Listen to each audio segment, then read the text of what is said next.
We have our pseudostratified columnar epithelium. You can see the beautiful cilia coming off of the bottom here. You can see goblet cells associated with this epithelium. Let's see if I can find better examples of goblet cells. These are little goblet cells that we can see here. But you can see how the nuclei are at all different kinds of levels, but remember that all of these cells sit on the basement membrane, just not all of them get up here to the surface. This sits on a basement membrane here, and then just underneath the basement membrane, a very thin layer of lamina propria that we see.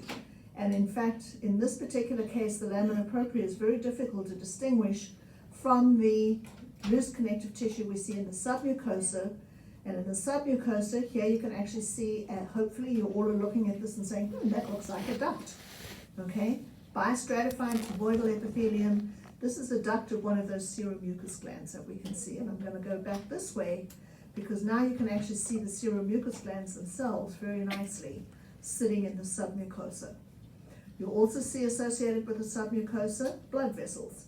So here we can see we have a very thin walled vessel. This is probably, could be a little venule, although it's quite organized in structure. Here's another one that we see over here.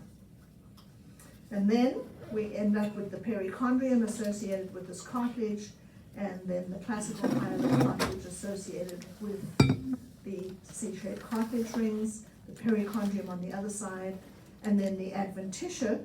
Here you can see the adventitia of this trachea, and embedding the trachea in the surrounding connective tissue that we can see over here.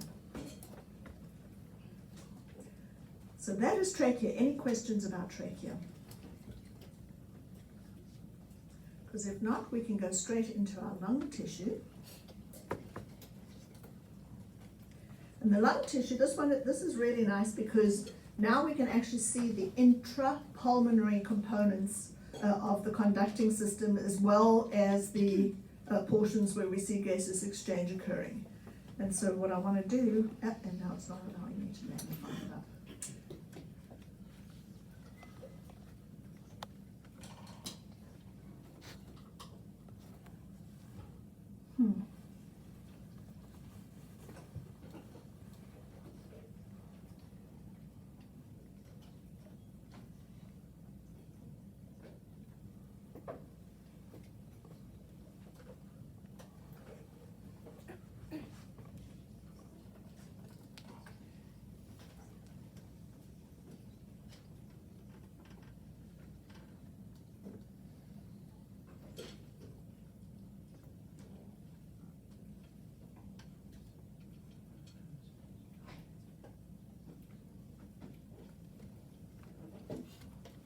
I'm not sure why it's telling me that we can't magnify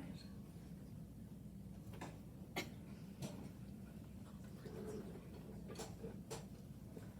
I do apologize, since they've updated Aperio. We seem to have an issue with the magnifier.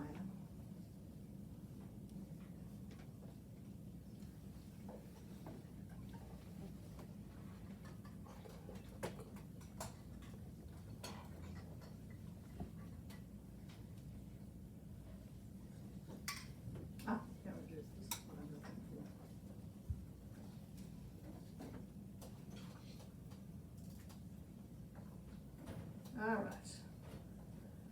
My apologies about that. All right, so we've got the lung tissue here. These are the intrapulmonary portions of the conducting system that we can see. So you can see the thicker walled vessels, larger lumens than all the way down here where we're going to see lots of little alveoli.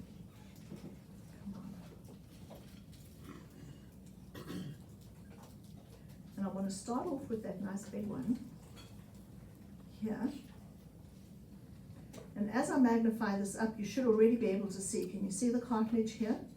And you can see at this stage, the cartilage is no longer a complete C-ring, but it's just sort of little nubs of cartilage that we can see. And so when you see those nubs of cartilage, you know that you're still looking at bronchi. Okay, these are probably secondary or tertiary bronchi, but definitely still looking at bronchi. You can also see elements here of seromucous glands. Here's another one, seromucous glands here. lots of seromucous glands that we can see here. So cartilage, seromucous glands, these are definitely bronchi, and if we take it up, you can actually see our respiratory epithelium with the cilia up on the surface here. The other thing that I want you to notice is I said to you that the pulmonary arteries travel very closely to the bronchial vessels and actually sit within the adventitia. So here you can see this one over here are elements of pulmonary artery, all right, sitting right next to the bronchi that we can see here.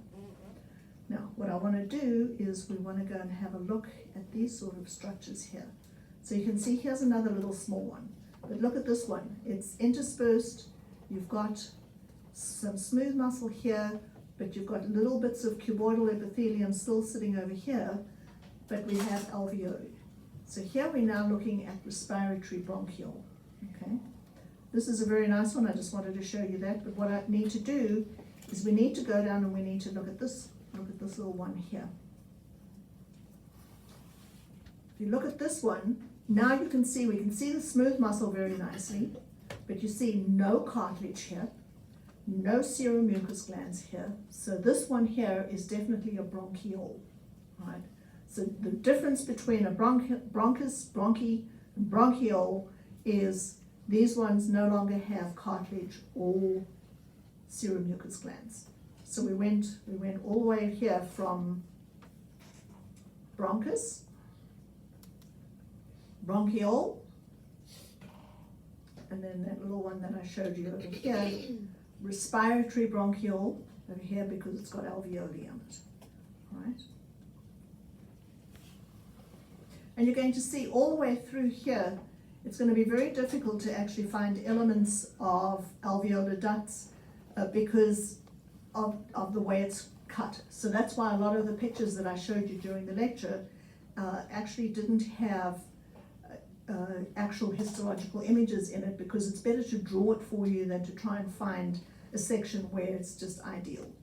Again, when we start looking at these, here we've got two structures again, and once again you can see both of these have alveoli associated with, so both of these would be considered respiratory bronchioles. Okay. To start seeing alveolar ducts,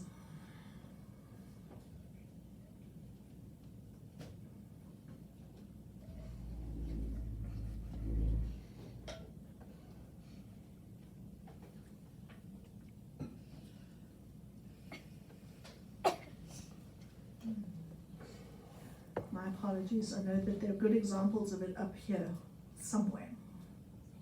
Here we are. Okay, so now we look at the structure here, and we've got another structure over here, right? This probably is another respiratory bronchiole. Notice how I say probably. This is not one I would give you on an exam because that may or may not be an alveolus there. But now what it does is it goes into this structure, and you can see that this is the beginnings of an alveolar duct. Again, if you saw this, you could probably also call this a respiratory bronchiole still. But coming into this structure here we've got an alveolar duct, because these little nubs that we see are just the smooth muscle at the openings of alveoli. So each one of these is a single alveolus with the smooth muscle at the opening. And then we have at the bottom here two alveolar sacs. This one here, this one over here. If you want to call it three alveolar sacs, there might be one there, one here, and then this one over here. But the alveolar sacs at the end of the alveolar duct that we can see over here. Once again, the only structure that we haven't looked for are the pulmonary veins, and pulmonary veins will reside away from the bronchial tree, and so when we see these blood vessels sitting sort of in the middle of the tissue, the lung tissue here, these are going to be elements of the pulmonary veins. And if I back this off a little bit, now what you can see very nicely is here's a pulmonary vein because it's away from these structures. Here is a small, it looks like a respiratory bronchiole because it's got some alveoli in it, but two little elements of the pulmonary arteries very closely associated with it. So again, here we have part of our bronchiolar system, and this is probably a pulmonary artery, definitely two pulmonary veins over here, all right? So any problems with identifying pulmonary arteries and pulmonary veins? Any problems with identifying these structures? What is this one here?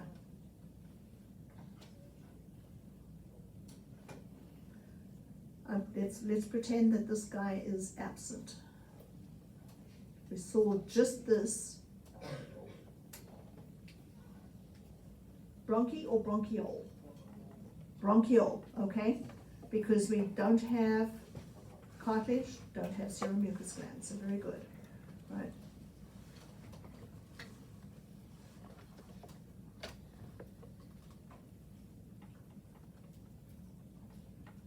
Last but not least, I'm going to magnify this all the way up for you because the last thing we need to look at is the structure over here, and this is the interalveolar septum. All right, so one alveolus over here, one alveolus over here. And you have to remember that the interalveolar septum is going to have type 1 pneumocytes on this surface.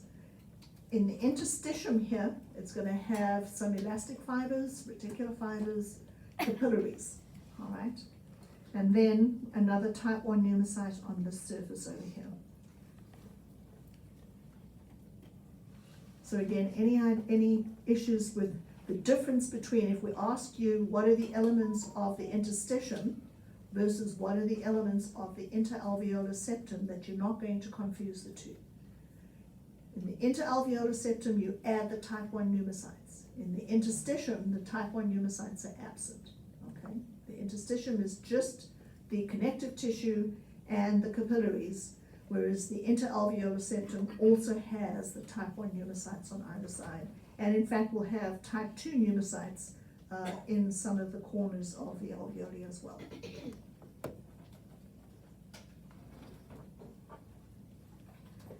And I do believe that that is all that we need to see. Yes. All right. I'll be sitting here.